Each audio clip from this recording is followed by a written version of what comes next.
It is December 1st. We have made it to the last month of 2024. Aren't you excited we've made it? There are 31 more days before the end of the year. So if you haven't done it this year, you have 31 more days to get it done. If not, it's not going to be done in 2024. You'll have to move it over to 2025. And at the last month of the year, this is our chat time. We sit down and we just talk a little bit about things. And so what I want to talk to you about today is we often reflect in the last month of the year to see what went wrong, what went right in this year. But there's some things that I specifically want to talk to you about, and that's what you're going to start, what you're going to stop, and what you're going to continue into next year. Now, I like to get a jump on things because instead of waiting till January 1st, I like to actually start things December 1st. That way I'm one whole month ahead of everyone else who's going to wait till next year, whether it's losing weight, gaining more money, whatever it is, up in the finances, whatever it is. I start in December and I do not wait till January 1st. That's one of my little secrets. And so now you know it, you can start in December with me. But before we get to December, let's review some of the things that I asked you to do in November. Don't think I forgot about it. I gave you 3 assignments to do in November, and let's see how you did. The first assignment I asked you to do was go ahead and write down 3 things, at least 3 things to be thankful for every week. So by the end of November, you should have had about 12 things written down. You would write them down, focus on them, and be thankful. And this is if you had kind of maybe didn't know what to be thankful for. Some of us just have a list every day and we have no problem. We don't have to write down things. We don't have to come up with things. We know what we're grateful to God for each and every day of our lives. And so, but for those of you who may have had a little trouble or may have waken up with something else on your mind and saying, oh, what am I going to be thankful for today? You had an assignment to write down some things that you would be thankful for today on each and every week. And you were to focus on those to get you into the spirit of gratitude and just being thankful for every day, being thankful every week. The month of November was the month to be thankful. And hopefully, having said that, you all had a great Thanksgiving. Everybody hopefully had a great Thanksgiving. And so with that being said, the second thing I ask you to do is to help someone. Help someone who needed help. Just go out and do something for someone else. Be selfless and go out and help somebody else, specifically someone who may not could help or return that favor. If you go out and do something for somebody and they could pay you for it, that's one thing. But if you could go help someone and they could not return the favor or pay you, that's something totally different. You get a different feeling inside when you can do stuff like this. I did go out and help someone because I'm not going to ask you to do something that I'm not doing myself. And I did help a family move. I spent 4 hours over to their house, helping them pack up stuff and move because they needed more help with this packing up of the house and that type of thing. So I did do something for someone else and did not receive anything for doing it. I was happy to do it. Packing is not my most favorite thing to do, but it was a sacrifice to have 4 hours because sometimes if you're able, it's easy to write a check and just give it to them and say, hey, here's a check, do whatever. But when you give of your time, it's extra special because you're there, you're dedicating that time, something that you could be somewhere else doing something else. But no, you're there focusing on getting the project done. And so I did help someone and very happy to do it. It was a special moment for me. I was glad to help them. And then the final thing I asked you to do was to be present.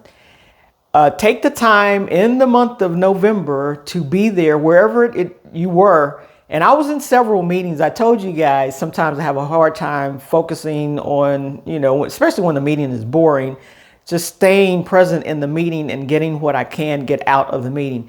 But whether I was on a Zoom call or in a meeting, wherever it was, I wanted to be there. There's no need of me either paying for something or being somewhere and not really being there. And I gained so much. Sometimes I took tablets with me to write down things to make sure I stayed focused. Had a list of questions. I had a meeting with someone that wanted to meet with me about something, and she invited, it was a title company actually, that wanted to meet with me about something. and maybe using their title company in the future. And she set up the meeting. I agreed to it. But when I went there, I was prepared. I didn't want just her to do all the talking. I really wanted to tell her what my needs were as far as a realtor, what she could help me with, ask her a few questions that I needed answered and that type of thing. So it worked out beautifully, but I practiced being present. I hope you did too. I hope you did all three, but if you didn't do all three, I hope you did some of those. But hopefully we can carry this gratefulness, this grateful spirit throughout the rest of the year and into next year. So hopefully you had a good time with that. Hopefully you had fun, and hopefully you did follow those instructions that I asked you to do and completed your assignment for the month of November. We will jump right into the lesson for December. Now let's chat about December. What I want to do is talk about start, stop, and continue. Those things that we did maybe this year. The first one I'm going to bring up is what we're going to start for next year. And like I said, I start my stuff December 1st and, get a month ahead of everyone else. But what are those things that you maybe did not get to start this year? I have a few things in mind that I didn't get to do this year that I kept telling myself I was interested in. It could be something about exercise. It could be something about, being more spiritual. It could be something about eating healthy. It could be anything like that, or pursuing a new hobby, building relationships with certain people. It could be any of those, but you just didn't quite get to them in this year of 2024. And so that's something that you want to focus on and that you want to start. And there may be some reasons why you didn't get to them, but instead of beating yourself up about it, just put them on the list and say, you know what, I want to go ahead and start this, and make out a plan of what you're going to do to pursue whatever it is that you want to start. And it may be more than one category, the things that you want to start. But there are some things in order for you to move forward with life, to become a better person day by day, that you need to start. And it can be just a simple start, but you have to get on it. You have to make a date. I'm going to start December 1st. I'm going to start December 2nd, whatever date that you put on it. And whatever date that is, do something small toward that goal. Now, there's a few things that will keep us from starting that are hindrances to us. And that's what we'll talk about next. What keeps you from starting? There are multiple factors, but the first factor I want to talk about is fear. Sometimes we are afraid to start because of the unknown. We just don't know what's going to happen. And we don't want to be judged, and we don't want to fail at it. So instead of going through anything like that, we just won't do it, whatever it is. If you endeavor to build up an emergency fund of at least 1 month of expenses, you don't want to start, because what if you don't get to it? What if you tell some friends that you're going to do it, and for them to check on you a month later or 2 months later, and they check on you and you haven't done it yet? You have all these things going through your mind, and so you just don't even start. You don't tell anybody about it, and you just don't start. Put that out, because that's not what you need to do. Don't be fearful. There's a lot to be fearful of, but making a start in the right direction is not the thing that you want to fear. Go ahead and take that step in that right direction. The next thing that may keep you from starting is negative self-talk. You just talk yourself out of something, or you want to be perfect at it, such as writing a book. You want it to be perfect. So you said, if I don't have the time to do it and it's not going to be perfect, you talk yourself out of it. Or I'm not good enough to write this book. I may not know everything what I'm talking about. I don't know if I can do all the research. All this negative stuff that's going on in your head can keep you from taking that first step of just starting. And this is a great hindrance to most people when it comes to starting something. One of the easiest challenges of not starting is your comfort zone. I can get stuck there too. So you're so comfortable with the present state. It's like, why do I need to change anything up? Why do I need to flip anything around? Everything is good as it is, even though it could be better if you would start something and move in that right direction. But if it's so comfortable right now and nothing's being shaken, I'm good. Let me not start. Let me not mess up things right now, because it's going to take a great effort if I get out of my comfort zone and move forward with something. That is another way of stopping and hindering yourself from getting going. And the last one I will talk about as far as hindrances from starting something is either the lack of time or a lack of money. Practically, sometimes we get down to, I just don't have the time to do it, or I just don't have the finances to move in that direction. And if you were to sit down and really calculate your 24 hours in a day, You will see how much time you spend on social media. You'll see how much time you spend maybe looking at TV or scrolling, doing something, that you could probably use that time in a wiser way. And if you did want to move forward with starting something, you probably could fit it in. And it may be some things you need to cut out and not do anymore. And that way you could free up some time to go ahead and start. So, but this is practical ways. The time and the money issue comes up when people just don't want to start or can't start or don't think that they can start. The 3 tips of advice that I will give you as far as starting is to take small steps. Just a tiny step in the right direction. That's what you want to do. And then next, you want to have a supportive group around you. If you can get in with some folks that's either doing the same thing that you're doing or being supportive, that are super, super positive about pushing you forward, that would just do so much for you. It could be a person in actually holding you accountable also. But being positive about, you can do this. We know you can do it. We're behind you. Let us know. Give us a call if you feel discouraged. That type of thing, that type of support will get you going in the right direction.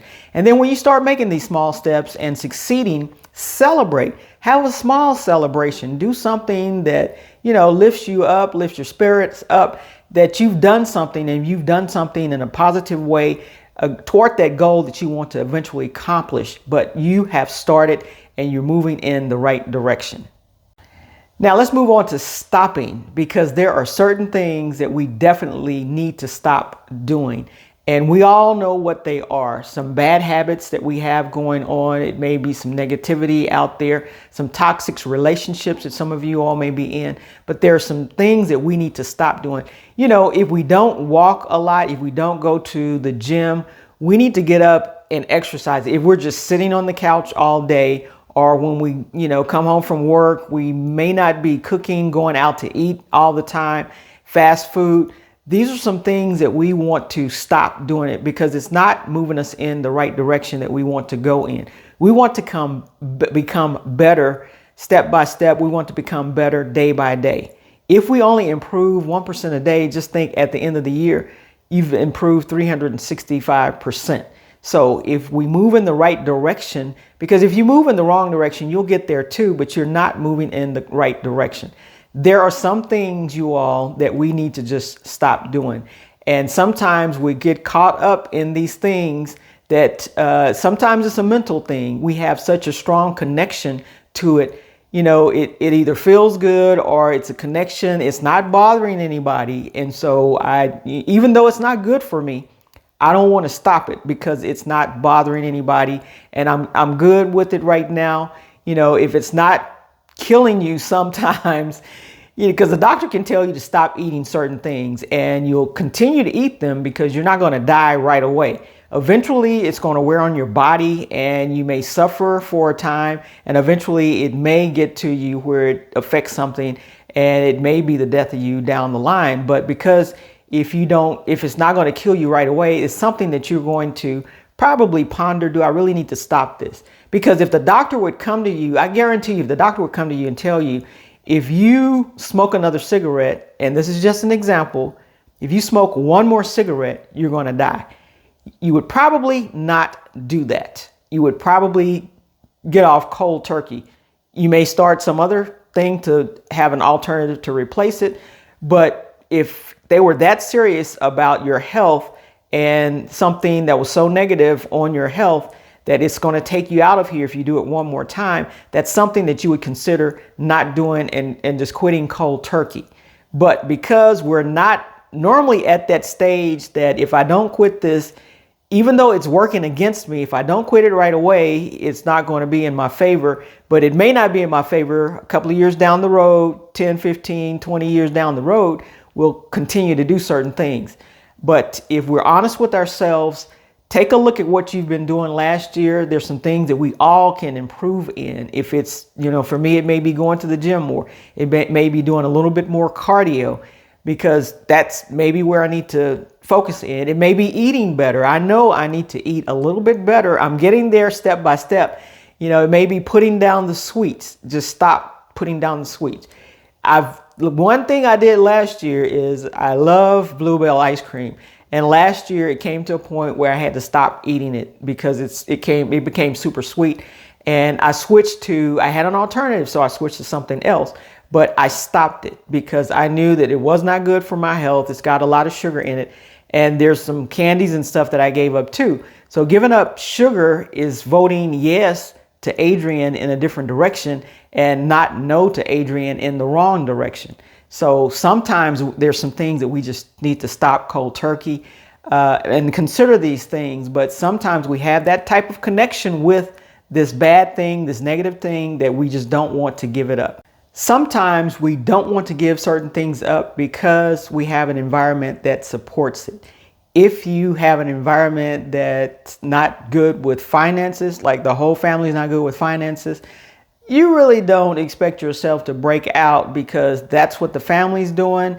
And so I'm fitting in with the family. There's no one in the environment that's really supporting you getting better with your finances. And so it's a hindrance to you because you have this environment that either enables that or is very supportive of that type of, discipline that you have, or a lack of discipline that you have in that area. So whatever it is negative, it could be anything negative: eating habits, exercise habits. If nobody's in the family is exercising, or your friends aren't exercising, or if the girls go out to happy hour all the time and there's a lot of drinking going on, but you know that you have a problem with alcohol, you may need to stay away from it. But if you put yourself in that atmosphere, that's what the people are doing, and that's what they expect for you to do. Some of them may buy you drinks to enable you to do this. And so it becomes easier not to give up these bad habits that we may have. And so just make sure you understand what's going on, because sometimes you need to break out of that situation. If you know you have a problem with alcohol, don't go where alcohol is being sold or it's available to you. Stay away from that. If I know that I'm cutting down on sweets, guess what? I don't buy the ice cream and bring it in my house. I don't go to ice cream parlors where the ice cream is. And so I can do some things to help myself, get out of the things that I don't need to be in and get out of that environment that I just don't need to be in.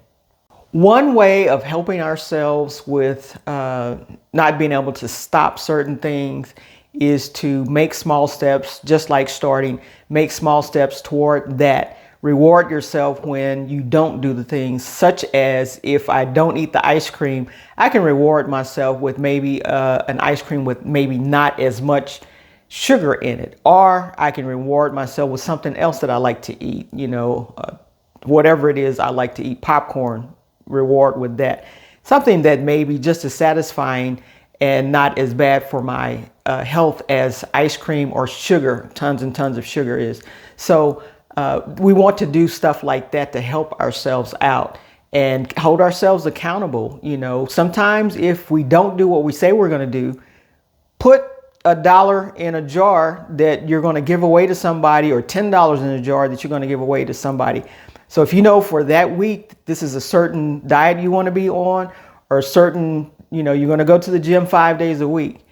And if you don't go to the gym, and you probably want to tell somebody because they can hold you accountable. But if you don't go all 5 days of that week, guess what? You have to donate $10, $20 to a charity, or give it away to someone that may need it.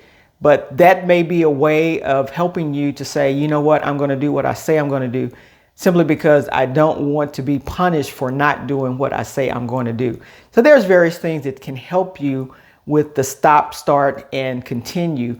But if you don't do the activity that you say that you're going to do, whether it's stopping or starting, do something that is going to hurt a little bit. $20 may not hurt. It may be $50. You may think twice about not doing the things that you say you're going to do, or doing something that you said that you're not going to do. But that's one way of getting your attention and getting you on the right path and going in the right direction. Okay, you guys, we have one more area to cover. Please feel free to hit that like button and that subscribe button, because I'd love for you to stay here with me in the channel. So the last thing that I want you to consider is what you're going to continue. There are steps and strides that you made in the right direction all year long. And those are the things that you need to hold on to and continue.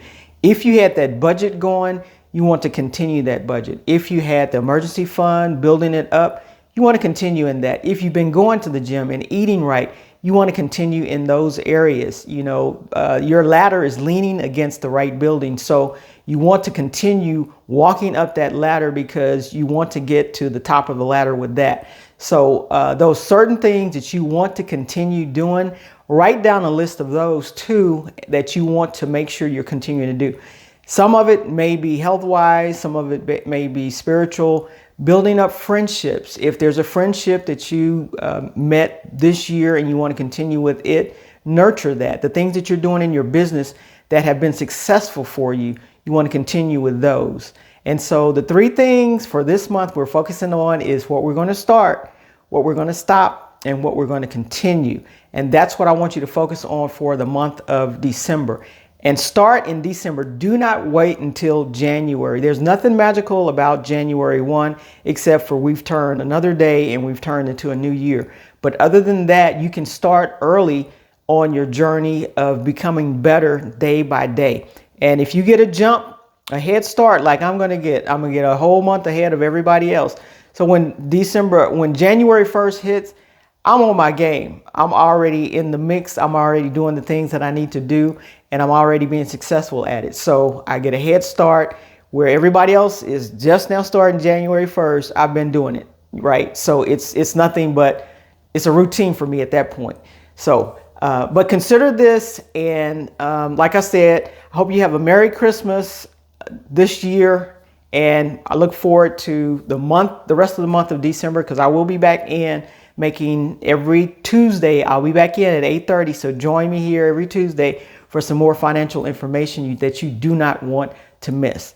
And with that, I will see you in the next video.